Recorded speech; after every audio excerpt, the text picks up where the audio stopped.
You're right there, Mark here, with another video for you lovely lot on the Dark Angels and some kit bashing. Hopefully you can see by the title and everything like that.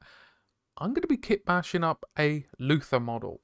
Now, Luther is instrumental in the story of the Dark Angels, from the Heresy to their 40k counterparts. He's up there with Lionel Johnson, okay? He is that important to the storyline. And it seems very, very odd that Games Workshop, at the time of recording this video, has not produced an actual miniature for them. And I know plenty of people out there have kit bashed their own ones up to, portray him on the tabletop. And I was just like, why don't I go around and just make one myself? And this is the iconic kind of pose that I want to go for. I think everyone that knows of Luther can say this is the kind of pose you want to go for.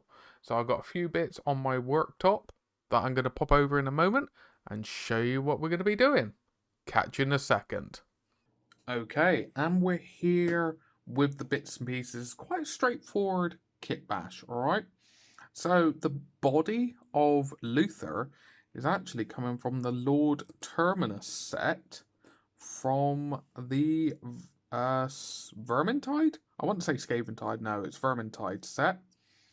And you may have noticed already done a little bit of hacking and double checking some bits and pieces to make sure this works. So you got, obviously, Mr. Terminus here. Get yourself your base. Now these are the Dark Angel bits that we're going to be using. So I got hold of the Deathwing Companion backpack. Need a little bit more cleanup there. Got hold of one of the Mark III shoulder pads, I want to say. Mark III because it has more of the chunkiness around it. Then one of the Dark Angel heads that has the circlet around the top with the nice trimmed up beard. And then a power sword of your choice to allow him to do his striking pose. Super glue, plastic glue, a good pair of snips, and a good blade. And yeah, we're going to be cracking on. Going to do a little bit of a montage of what we're going to be doing here. I've already cleaned it up. But yeah, clean up all the parts. Trim off any of the easy build plug bits. It will help you. But first thing we're going to be doing is getting rid of this head crest bit here. Because it is really cool. It is really fancy. But it will get in the way of the backpack. And on their left hand side, it's normally a lion kind of looking shoulder pad. I've carved it down quite a bit. So then it'll fit the shoulder pad nice and snug, as you can see there. So all you got to do is get your good sharp snips. There you go. And then a nice sharp blade. Please be careful. Normally you want to go away from yourself, but I'm just going to take my time and barely put any pressure on. As you can see there, just carving it down, and I'll do the rest off camera, but you get it nice and flat, nice and smooth, just to hide any imperfections. You'd be absolutely fine. There you go. But that is how simple it is, with a nice sharp blade and just taking your time. But yes, let's crack on. In the annals of the Imperium's darkest history, few names are spoken with more caution than that of Luther, the arch-betrayer, the fallen one, the man who nearly destroyed the Dark Angels. His name is a stain upon the honour of the First Legion, a wound that has festered for 10,000 years. Yet once he was a hero, a brother, and the most trusted companion of Lionel Johnson. His fall would shape the fate of the Dark Angels forever. Luther's story begins not among the stars, but on the world of Caliban. a planet of dense primeval forests and ancient horrors. He was a knight of the Order, a brotherhood of warriors sworn to protect the people of Caliban from the monstrous beasts that lurked in the wilds. It was Luther and his knights who found a child of the forest, a young warrior who would become known as Lionel Johnson. Recognizing the boy's greatness, Luther took him in, raising him as his own, guiding him, teaching him. Though they were not bound by blood, they became as close as brothers. Then, the Emperor arrived. The Great Crusade was at its height, and the lost son of the Imperium had been found.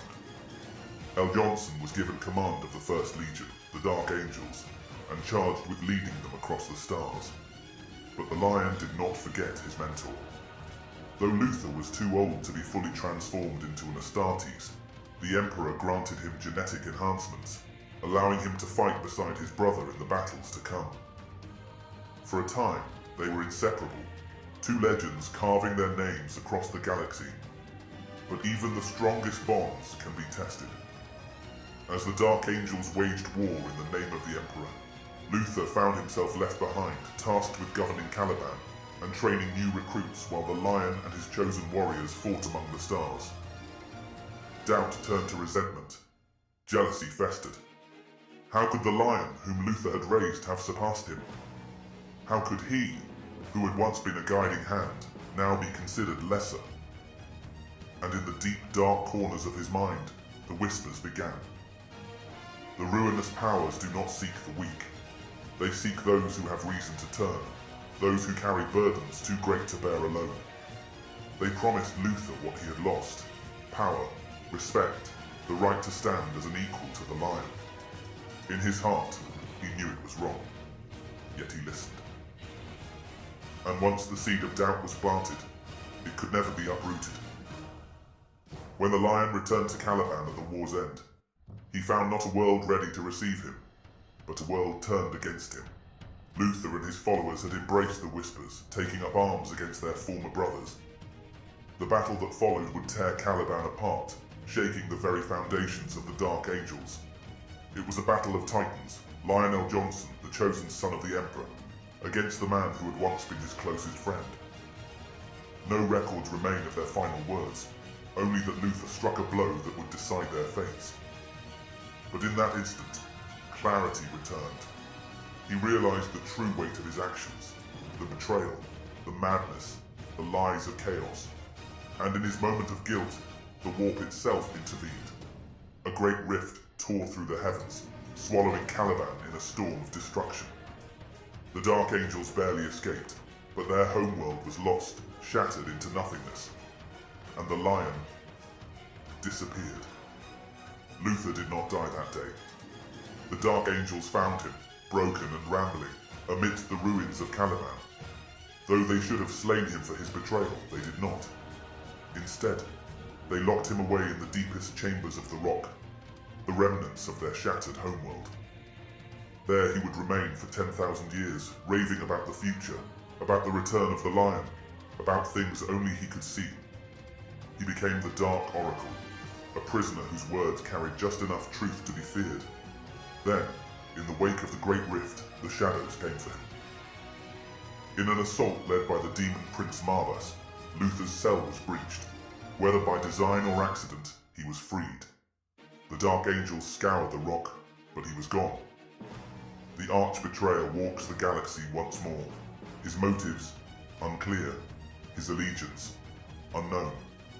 But one thing is certain, where Luther treads, the echoes of his past still haunt him. The Dark Angels still hunt the fallen, they still seek redemption. But for as long as Luther remains at large, the true reckoning has yet to come.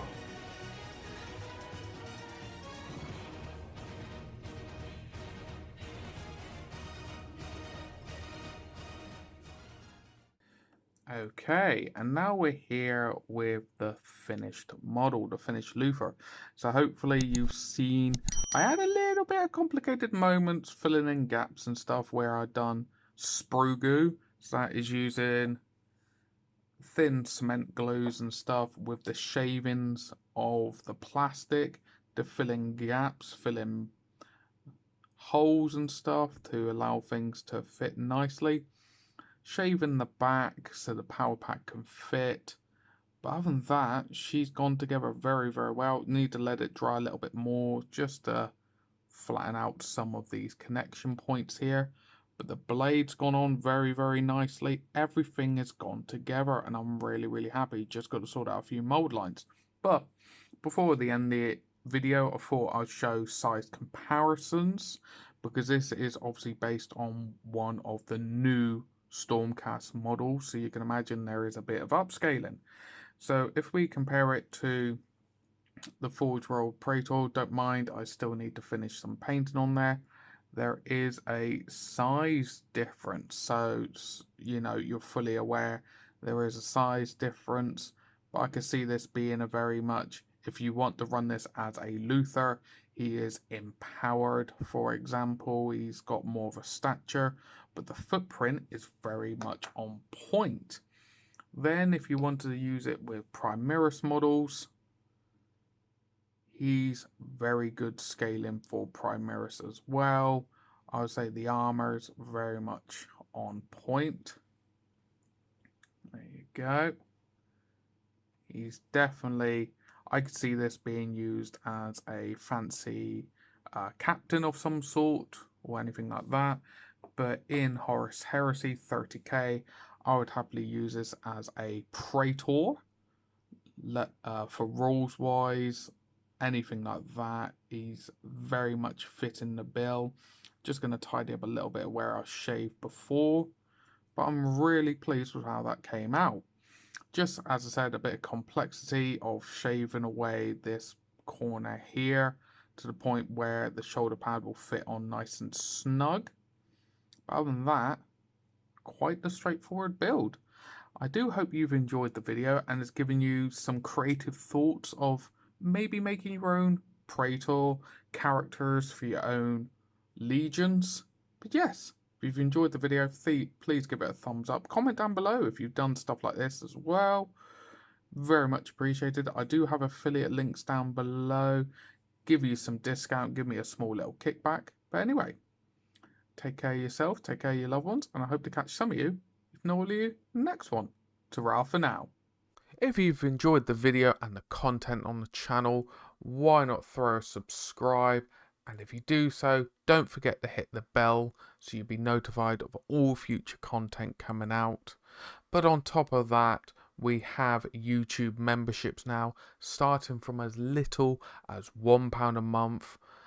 All pennies go to supporting the channel and you get plenty of rewards in the process. Thank you again, and I'll catch you in the next one.